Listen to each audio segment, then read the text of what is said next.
Hello everyone, this is Kusum, your English mentor, and once again welcome to Learning Without Burden. I hope आप सब लोग अच्छे हैं and आपकी preparation best चल रही होगी. जैसा कि हम सब ने PYQ सीरीज शुरू कर रखी है रीड के लिए, तो आज हम लोग क्या करने वाले हैं, इंग्लिश लैंग्वेज 2 का हमारा जो प्रीवियस ईयर का क्वेश्चन पेपर है वो सोल्व करने वाले हैं. ठीक है, ये पूरा का पूरा क्वेश्चन पेपर जो है आपका कहाँ से लिया गया है, जो 23 जुलाई 2022 को जो शिफ्ट 1 में आपका पेपर हुआ था, जिसमें लैंग्वेज 2 सेक्शन जो था इंग्लिश का, उसका ये पेपर है. ठीक है, so without any further delay चलिए let's start. So the first question is read the comprehension and answer the following question. अब इसमें आपको क्या करना है, जैसा कि आपके रीड के पेपर का फॉर्मेट है, आपका पहला कॉम्प्रिहेंशन आता है इंग्लिश लैंग्वेज में. ठीक है, सो कॉम्प्रिहेंशन पढ़ लेते हैं. Non biodegradable plastic is one of the prime targets of environmentalists across the world.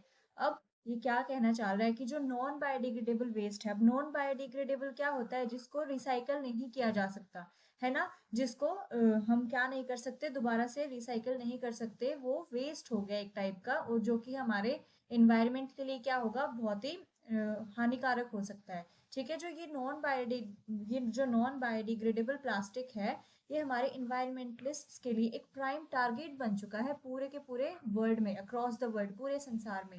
But we too make can difference. अब ये क्या कह रहा है कि सिर्फ और सिर्फ ये इन्वायरमेंटलिस्ट का ही टारगेट नहीं है, हम भी छोटे छोटे कदम उठा करके बहुत बड़ा डिफरेंस कर सकते हैं. By buying our aerated water in glass bottles instead of plastic.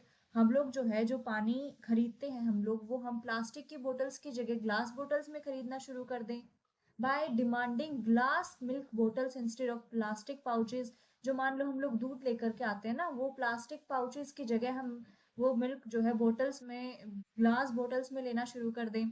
By using the sheet of paper both sides. कई क्या करते हैं, जैसे A4 साइज का हमारा पेपर शीट हो गया, उसको एक ही साइड से भरते हैं, फिर दूसरा शुरू कर देते हैं. तो ये क्या कहता है, हम उसको कैसे एक डिफरेंस कैसे क्रिएट कर सकते हैं, हम हमारे बिहाफ पे क्या कर सकते हैं, पेज को दोनों साइड से यूज कर सकते हैं. ठीक है, we should use the paper from both the sides. By recycling vegetable waste and tea leaves as manure.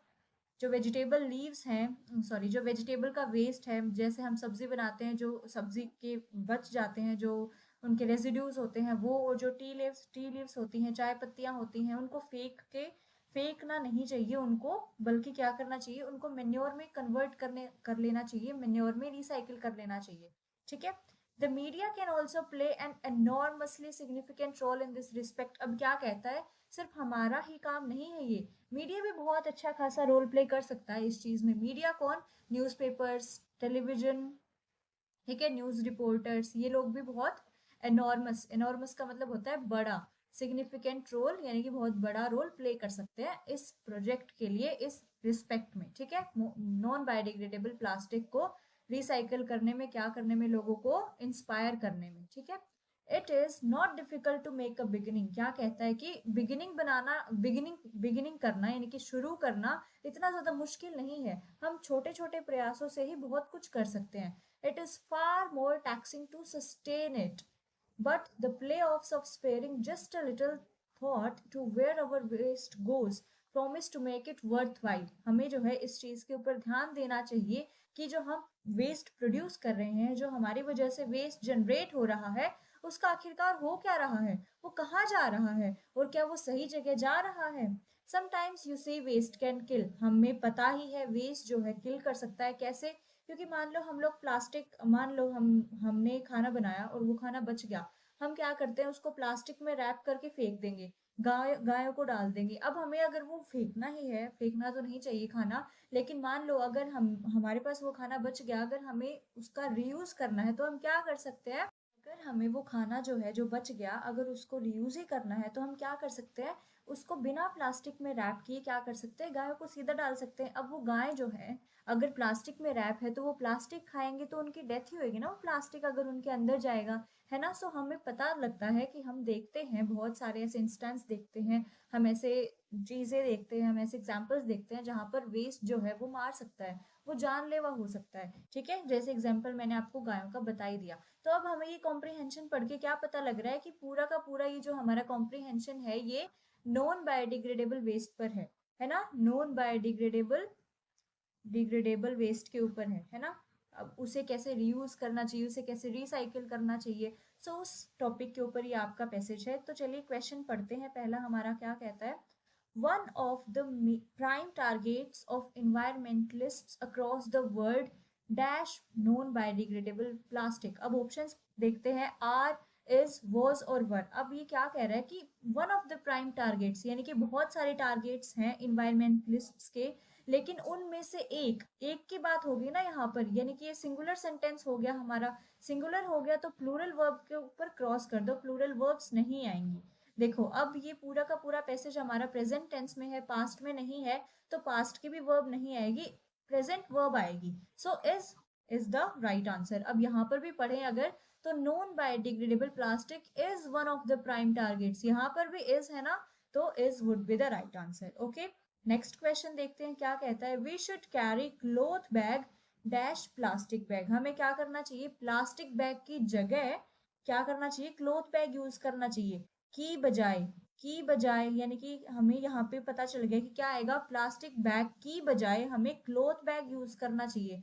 तो की बजाय को हम इंग्लिश में कहते हैं instead of. Okay, so we should carry cloth bag instead of plastic bag, ठीक है। So C would be the right answer, option number C, क्योंकि हमें जो है प्लास्टिक बैग की जगह क्लोथ बैग यूज करना चाहिए। सो की जगह या फिर की बजाय को हम लोग इंग्लिश में क्या कहते हैं, instead of. So C would be the right answer. Okay, clear.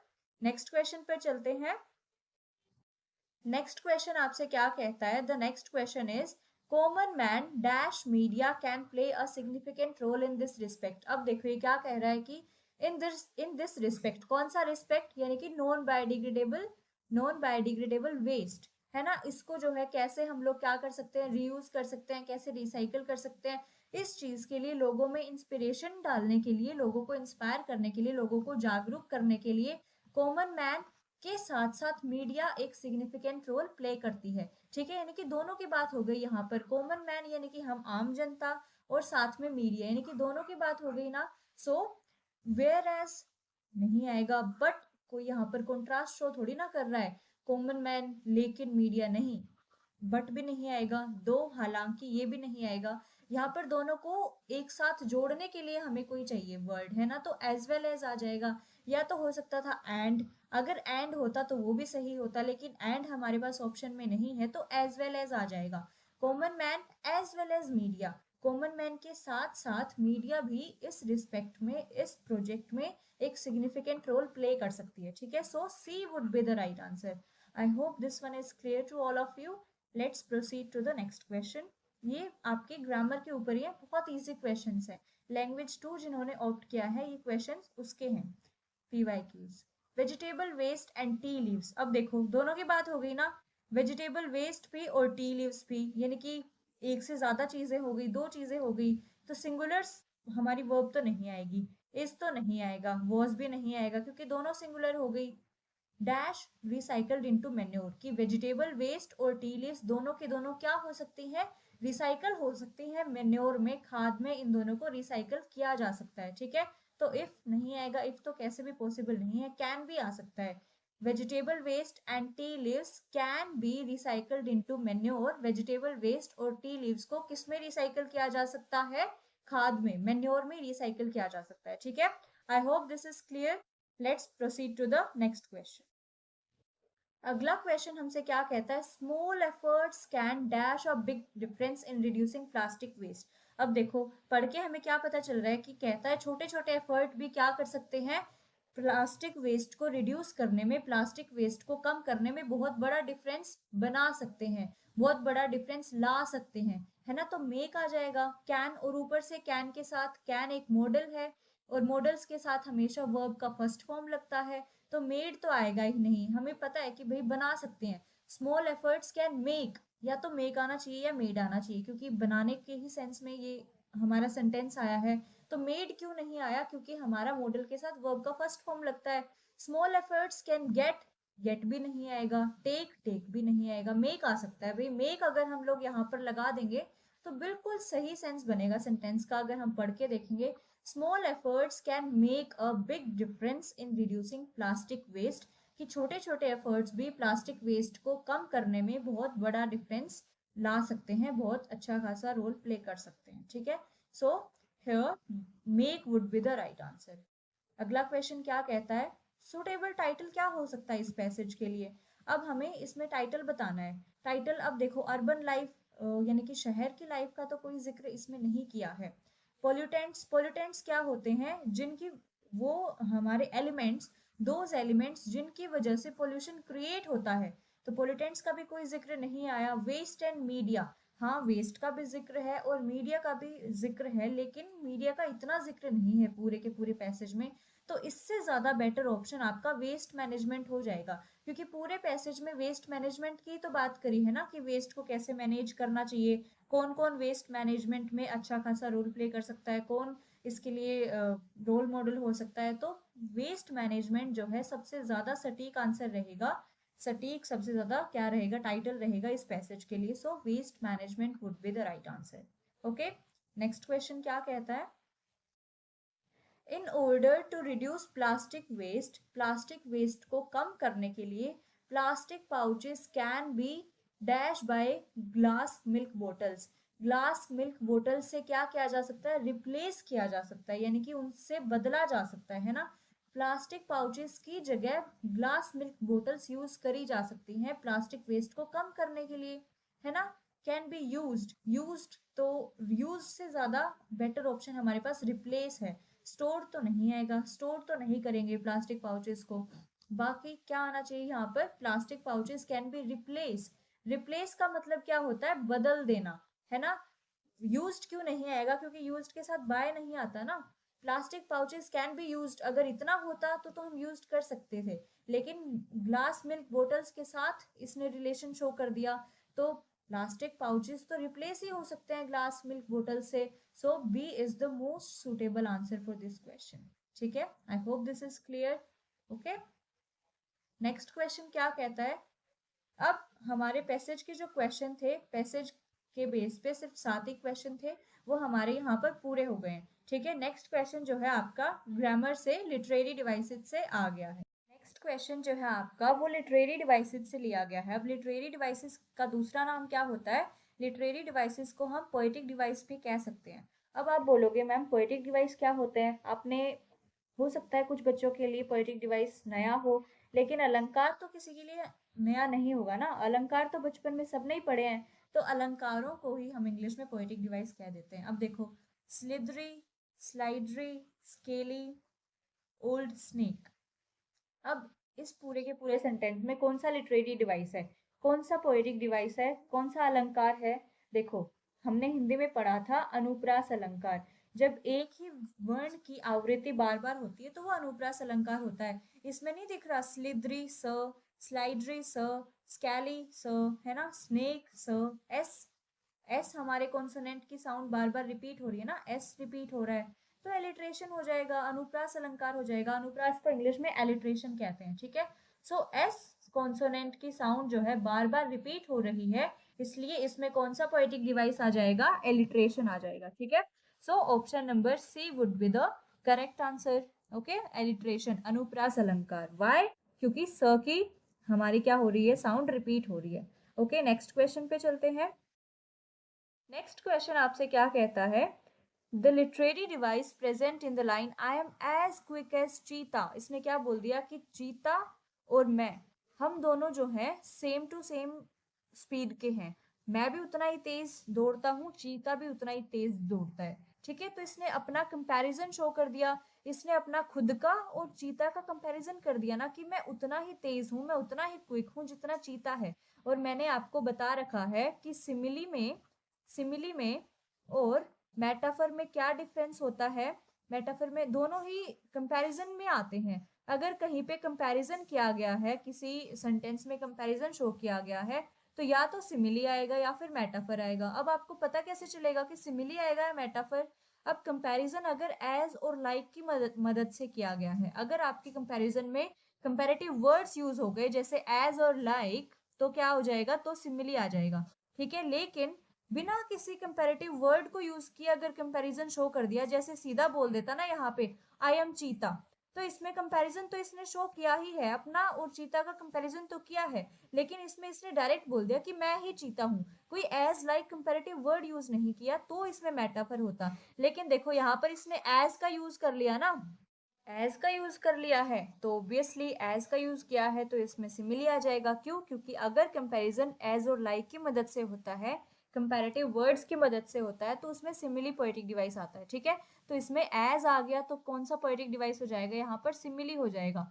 अब हाइपरबोल, हाइपरबोल क्या होता है? आपने अगर हिंदी में पढ़ा हो तो जिस एग्जेगरेटेड, अगर हम किसी चीज को बढ़ा चढ़ा के बोल देते हैं, जैसे अतिशयोक्ति, अतिशयोक्ति हिंदी में तो ये क्या होता है? अतिशयोक्ति होता है बढ़ा चढ़ा के बोल देना, हाइपरबोल, उसको इंग्लिश में हाइपरबोल कहते हैं अतिशयोक्ति को। एलिट्रेशन मैंने आपको पिछले क्वेश्चन में बता ही दिया था, अनुप्रास अलंकार।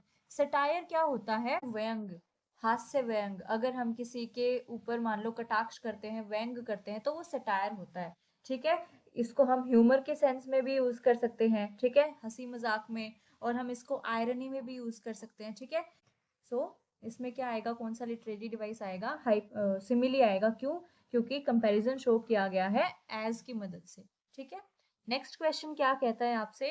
Upon a nice mid spring day let's take a look at nature's way. कहते हैं कि बहुत अच्छा स्प्रिंग डे है, यानी कि वसंत ऋतु का बहुत अच्छा दिन निकला हुआ है, धूप का टाइम है, यानी कि आधा दिन निकल चुका है, और इस नेचर की, प्रकृति की खूबसूरती को देखते हैं, एक नजर इस पर भी डालते हैं, नेचर का व्यू देखते हैं। Breathe the scent of nice fresh air, इस अच्छी फ्रेश हवा, ताजा हवा में सांस लेते हैं। And feel the breeze within your hair, और अपने बालों के अंदर से इस हवा को क्या करते हैं? फील करते हैं, महसूस करते हैं। ठीक है, ये आपकी पोएम से ली हुई लाइंस है, पूरा का पूरा स्टेंजा नहीं लिया गया है, आपकी 4 लाइंस ली गई हैं। The rhyme scheme of the above lines, अब आपको राइमिंग स्कीम बतानी है जो ऊपर 4 लाइन दी गई है इनकी। अब देखो राइमिंग स्कीम कैसे पता करते हैं, मैं आपको वो बताती हूँ। लास्ट वर्ड देखते हैं हर लाइन का, आपको हर एक लाइन का लास्ट वर्ड देखना है। ठीक है, सबसे पहला वर्ड है डे, किसकी साउंड आ रही है? डे, डे, डे की साउंड आ रही है। लास्ट में इस नेक्स्ट लाइन में क्या है? लास्ट में वे, वे, है ना, दोनों में ए की साउंड आ रही है, डे, वे, है ना, तो इसको हम ए नाम दे देंगे। जैसी साउंड ए में है वैसी ही साउंड बी में, वैसी ही साउंड नेक्स्ट लाइन में भी है ना, जैसी साउंड फर्स्ट लाइन में है डे, वैसे ही साउंड नेक्स्ट लाइन में भी है एज वे, है ना। तो फर्स्ट लाइन को हमने नाम दे दिया ए, और सेकेंड लाइन को भी हम नाम दे देंगे ए। क्यों? क्योंकि दोनों की साउंड सेम है। अगर यहाँ पर वे की जगह एयर होता तो डे और एयर दोनों की साउंड सेम नहीं थी, तो हम इसको बी नाम दे देते, लेकिन डे और वे दोनों की साउंड सेम है तो हमने ए इसको नाम दिया है, तो इसको भी ए ही बोलेंगे। अब देखो सेकेंड लाइन में लास्ट वर्ड है वे, थर्ड लाइन में है एयर, अब दोनों में साउंड सेम नहीं है, तो सेकेंड लाइन को हमने ए ही बोला था, तो इसको हम ए नहीं नेक्स्ट अल्फाबेट बोलेंगे बी। ओके, एयर में क्या है?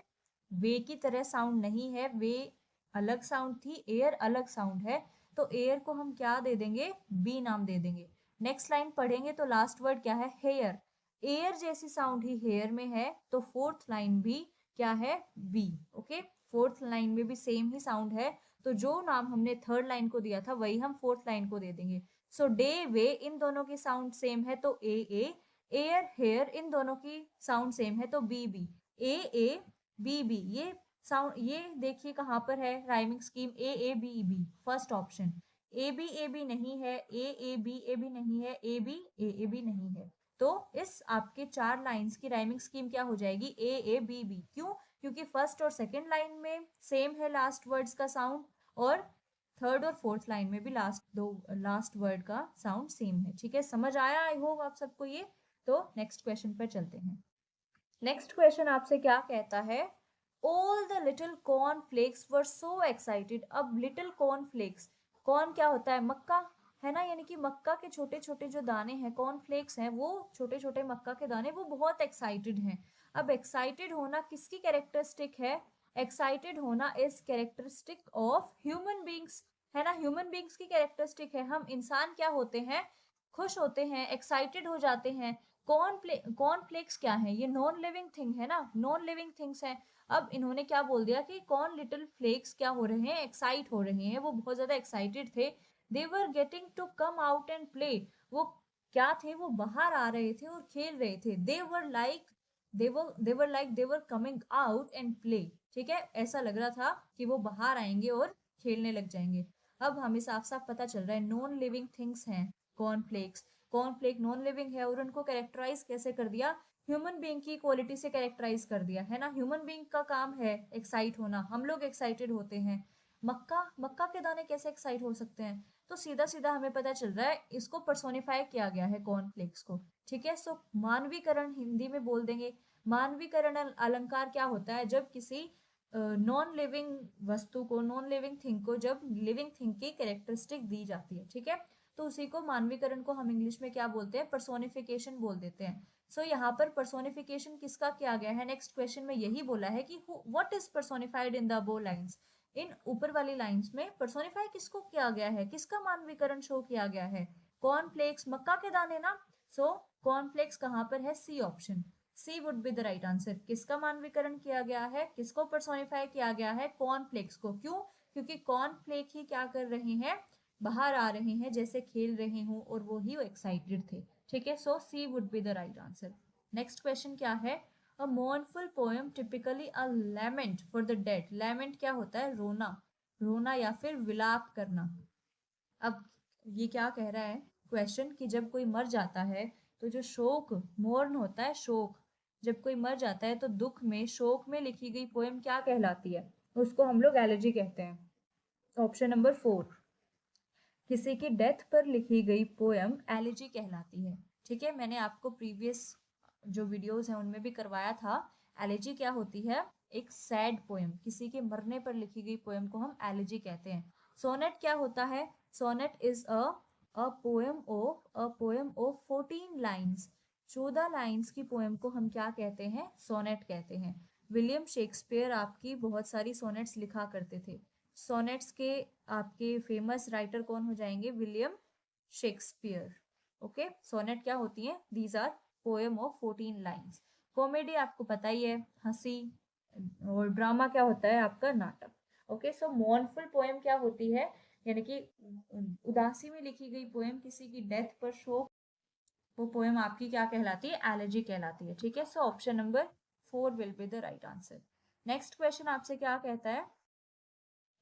The next question is literary term used for a poem of 14 lines using any number of formal rhyming scheme। पिछले क्वेश्चन में ही बता दिया ये तो मैंने आपको, ये तो बिना ऑप्शन देखे ही आपका आंसर फटाक से आना चाहिए। अ पोएम ऑफ 14 लाइन्स, एक 14 लाइन्स की पोएम आपकी क्या कहलाती है? सोनेट कहलाती है ना। ये मैंने आपको पिछली क्वेश्चन में बता दिया था। सो शॉर्ट स्टोरी नहीं, एलजी नहीं, illusion नहीं, it is sonnet. What is sonnet? A poem of 14 lines. Okay, B would be the right answer. Next question क्या कहता है? The number of sounds in consonants. अब ये क्वेश्चन कराने से पहले मैं आपको छोटी सी बात बता देती हूँ। हमारे इंग्लिश अल्फाबेट्स कितने होते हैं?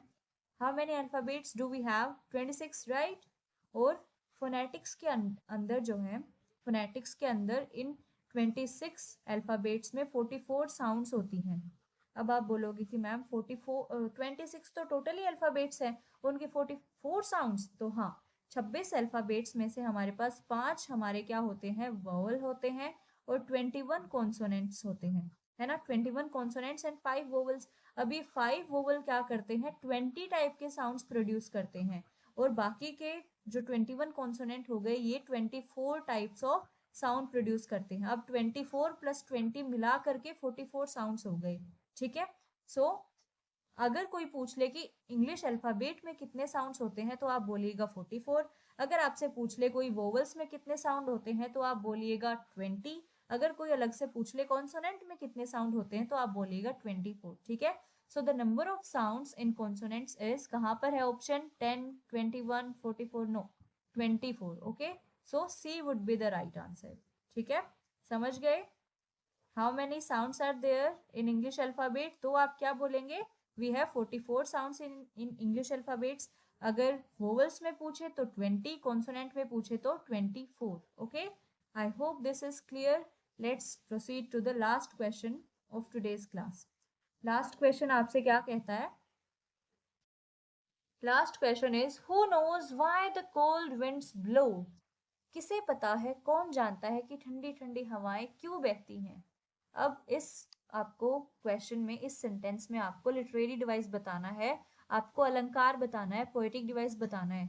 देखिए पढ़ते हैं, who knows why the cold winds blow. अब देखो, who, why, wind, W sound repeat हो रही है ना, डब्ल्यू साउंड रिपीट हो रही है। और दूसरी बात अगर देखें तो हु में ओ, नोज अगेन ओ, कोल्ड अगेन ओ, ब्लोज अगेन ओ। अब देखो वोवल, अगर हम डब्ल्यू में देखें, अगर एज अ डब्ल्यू लेकर के चलें तो डब्ल्यू हमारा कॉन्सोनेंट रिपीट हो रहा है ना। और अगर हम देखें ओ, हु, अगर ओ को लें तो हमारा वोवल रिपीट हो रहा है। अगर हमारा कॉन्सोनेंट रिपीट होता है तो हम उसको कॉन्सोनेंस कहते हैं, कॉन्सोनेंस कहते हैं। अगर वोवल रिपीट होता है, वोवल साउंड रिपीट होती है तो हम उसको एजोनेंस कहते हैं। और ये कॉन्सोनेंस और एजोनेंस दोनों ही एलिट्रेशन के अंडर आते हैं। अगर आपके पास ऑप्शन में एजोनेंस या फिर कॉन्सोनेंस में से कुछ भी ना गिवन हो तो आप एलिट्रेशन के साथ जा सकते हैं। लेकिन देखो डब्ल्यू तो सिर्फ 3 बार रिपीट हो रहा है, लेकिन आपका ओ साउंड तो 1, 2, 3, 4 बार रिपीट हो रहा है ना। तो यहाँ पर ओ साउंड बार बार रिपीट हो रहा है, वोवल साउंड रिपीट हो रही है, तो एजोनेंस आ जाएगा, ठीक है। अगर एजोनेंस ना होकर के यहाँ पर आपका एलिट्रेशन होता तो आप एलिट्रेशन भी कर सकते थे, ठीक है। लेकिन यहाँ पर एजोनेंस आपका सबसे बेस्ट आंसर है, तो C will be the right answer, okay. समझ गए क्यों आपके पास एजोनेंस क्यों आया। एजोनेंस कब होता है, जब वोवल साउंड रिपीट होती है। और वोवल यहाँ पर क्या है, हु, नोज, कोल्ड, ब्लो। ओ की साउंड रिपीट हो रही है ना, अगर देखें, हु नोज, कोल्ड, ब्लोज, है ना। साफ साफ पता चल रहा है ओ का साउंड रिपीट हो रहा है, so assonance would be the right answer, ठीक है। आज की क्लास में बस इतना ही। आई होप आपको ये क्लास पसंद आई होगी। अगर आपको ये क्लास पसंद आई है, do give it a thumbs up and share the class with your friends. Subscribe to the channel अगर आप नए हैं। Thank you so much.